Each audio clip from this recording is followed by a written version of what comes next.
Bienvenidos a Economía. Las autoridades cubanas han presentado y aprobado en un tiempo récord, apenas una semana, el mayor paquete de reformas económicas en al menos 15 años. En cualquier otro país del mundo, con los apagones de 20 a 40 horas, con la gente comiendo lo que encuentra y con la juventud huyendo en masa, esto ya hubiera explotado hace rato. Históricamente, los pueblos se han levantado por mucho menos de lo que nosotros estamos viviendo en Cuba ahora mismo. Y mientras los cubanos seguimos divididos o fajándonos en redes, el país sigue perteneciendo a la dictadura y la misma la trata como su finca particular. Las medidas expuestas el 18 de junio son la última carta que les queda para seguir respirando. Si nosotros como pueblo aceptamos estas migajas y nos quedamos callados, lo más probable es que terminemos regalándole tiempo, y eso sería fatal, porque ese tiempo exactamente lo que ellos necesitan para seguir robando y para que sus hijos y nietos sigan viviendo como reyes mientras el país se hunde en la miseria. Y si estas 176 medidas te hacen pensar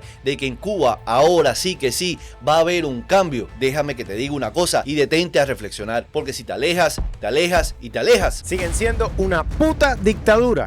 Espérate, ¿y qué hago yo aquí metido? Mala mía. Josué, continúa tu video, por favor. Ya.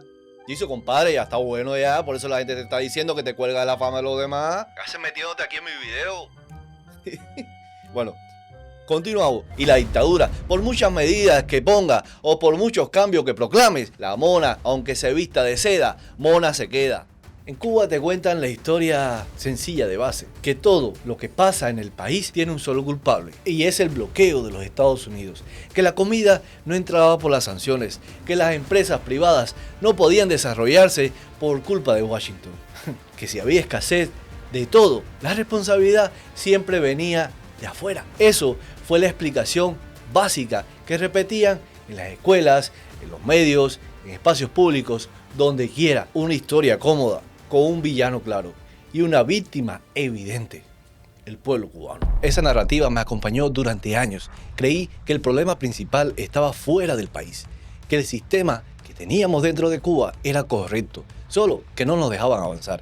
Con el tiempo, esa historia empezó a desmoronarse. Al poder comparar con otros países, surgieron las preguntas más difíciles, especialmente cuando observé lo que había ocurrido en Vietnam y en China, dos naciones que también tenían un sistema socialista y se enfrentaban a sanciones externas. Ambos países lograron crecer muchísimo más que Cuba. Sin embargo, eso no significa que sean modelos a seguir.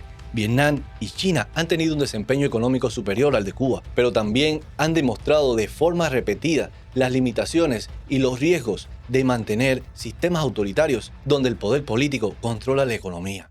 En ambos países han habido casos claros donde empresas extranjeras fueron perjudicadas precisamente por las características del sistema. En China, por ejemplo, la gran rectificación tecnológica entre 2020 y el 2022 golpeó duramente a varias empresas. La compañía Didi Global, después de salir a bolsa en Nueva York, fue investigada por el gobierno chino. Su aplicación fue retirada de las tiendas. Alibaba también fue sancionada con una multa récord de 2.800 millones de dólares tras críticas de su fundador a las autoridades chinas. En ambos casos, el poder político decidió intervenir de forma abrupta y dañar el valor de empresas que antes habían sido impulsadas por el propio sistema. En Vietnam también existen problemas muchísimo más recurrentes. Muchas empresas extranjeras han reportado incertidumbre regulatoria, cambios retroactivos en las leyes, disputas por tierras y dificultades para hacer cumplir contratos cuando el Estado está involucrado. Aunque Vietnam ha atraído más inversión que Cuba, sigue teniendo serias limitaciones, derivadas, eso sí, de su sistema político. Estos ejemplos demuestran algo muy importante. Incluso en el país que el régimen cubano suele mencionar como referencia, el control político sobre la economía genera riesgos reales para los inversores. No son modelos de éxito limpio, son casos de crecimientos económicos dentro de sistemas autoritarios que en cualquier momento pueden sacrificar las reglas del mercado por decisiones, ya escuchaste, políticas. En Cuba, la situación es aún más limitada. Aunque en los últimos años hablan de apertura económica, el marco legal constitucional sigue siendo el principal freno. La Constitución del 2019 mantiene que la propiedad estatal socialista es la forma principal de la economía. La Ley 118 de inversión extranjera permite la entrada de capital foráneo pero obliga a asociarse con empresas estatales en la mayoría de los sectores importantes. Las aprobaciones siguen dependiendo de decisiones políticas y el control de los sectores más rentables permanece en manos del gobierno mediante estructuras como AESA. Esta combinación hace que cualquier apertura que se anuncie tenga un alcance muy reducido. Esto no genera confianza real en los inversionistas serios, no permite el desarrollo amplio del sector privado y no produce mejoras significativas a las condiciones de vida de la mayoría de la población. Los datos lo confirman todo. Los niveles de inversión extranjera en Cuba siguen siendo bajos, la producción interna no despega y la emigración continúa siendo masiva. Por eso, esta parafernalia de apertura no va a funcionar, no va a resolver los problemas estructurales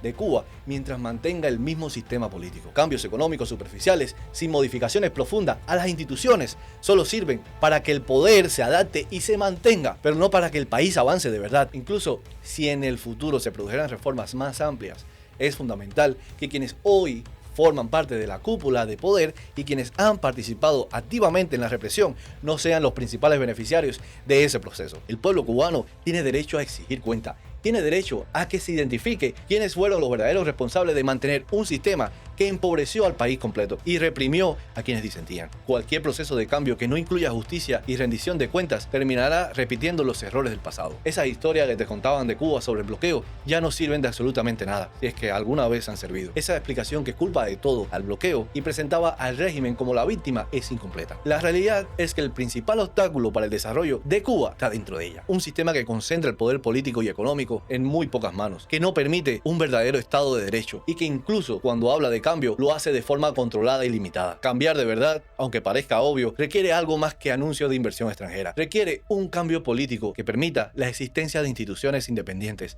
protección real de la propiedad y libertad para emprender sin depender de decisiones políticas. Solo entonces Cuba podrá tener una oportunidad real y cuando ese cambio llegue será necesario recordar quiénes fueron los responsables de tanto daño, porque el pueblo cubano no debe olvidar ni a su verdugo ni a quienes lo acompañaron. A todos los efectos, la dictadura cubana acaba de decretar el fin de la revolución socialista de 1959. A través de 176 medidas pretenden desmontar el régimen económico socialista de la isla cárcel. Déjame contarte una historia que parece sacada de una película de muy bajo presupuesto, pero que está pasando ahora mismo en Cuba. Imagina que durante 66 años te repitieron lo mismo. La propiedad estatal es sagrada, es del pueblo, es bla bla bla, es irreversible. Te quitaron la casa de tus abuelos, el negocio de tu familia, la finca, todo en nombre de la revolución. Y si protestabas, te decían que eras un gusano vendepatria. Ahora de repente, el 18 de junio del 2026, el primer ministro Manuel Marrero se para frente a la asamblea y anuncia 176 medidas. Y entre todas esas medidas hay una que casi nadie está explicando. Y esta es que van a convertir las empresas estatales en sociedades mercantiles por acciones. O sea, lo que era del pueblo ahora se puede comprar y vender como si fuera una acción de Apple o de Google. ¿Y quién puede comprar? Bueno, los inversionistas privados, extranjeros y también cubano-americanos. Esos mismos que trataron de gusano. Apenas 24 horas después de ese anuncio, apareció un tipo llamado Ahmed Faisal, un empresario egipcio al que le dicen el arquitecto. Este señor, que tiene negocios con gente cercana a Trump, declaró, escucha bien, sin absolutos rodeos, que los cubanos americanos que tengan suficiente capital podrían ir a invertir a Cuba y recuperar la plena titularidad de sus antiguas propiedades. Ay... Los que no tengan dinero tendrían que asociarse con inversionistas que se queden con parte de las acciones. Hermano, ¿tú te das cuenta acaso de lo que está pasando? El mismo régimen que durante décadas te dijo que las nacionalizaciones eran irreversibles, ahora está dispuesto a devolverte la casa de tu abuelita si traes dólares y te portas bien. Es como si el ladrón que te robó la casa dijera, mira, si me das la plata y me dejas seguir al mando, te la devuelvo. Pero solo a ti, no al pueblo. Esto no es apertura económica, esto es liquidación de emergencia. Ahora sí, ahora puedo recuperar las casas de mis padres en Miramar y montar algo decente en Varadero. Vas, hablas con los contactos y te ilusionas. Y entonces te das cuenta de la trampa. Todo depende de que alguien en La Habana te apruebe. Y esta aprobación la pueden quitar cuando les dé la gana. No hay un juez independiente que te proteja. No hay un tribunal que le diga al gobierno, no puedes hacer eso. El mismo grupo que que hace las leyes es el que decide si tú puedes gastar tu dinerito en Cuba. ¿Tú arriesgarías $120.000 en este juego? La gente seria, con dinero, no lo está haciendo. Para que venga ahora tú a hacerlo, te recomiendo que no lo hagas, compadre. Por eso es que no está entrando ni va a entrar dinero de verdad. Porque nadie serio va a agarrar su capital e ir a invertir en un lugar donde mañana las leyes pueden cambiar según el humor de quien esté en el poder. Lo que realmente están haciendo estas 176 medidas, además de convertir las empresas estatales en sociedades por acciones, están eliminando la intermediación obligatoria del Estado en el comercio exterior. Ahora, las empresas privadas podrán importar, exportar directamente, con autorización.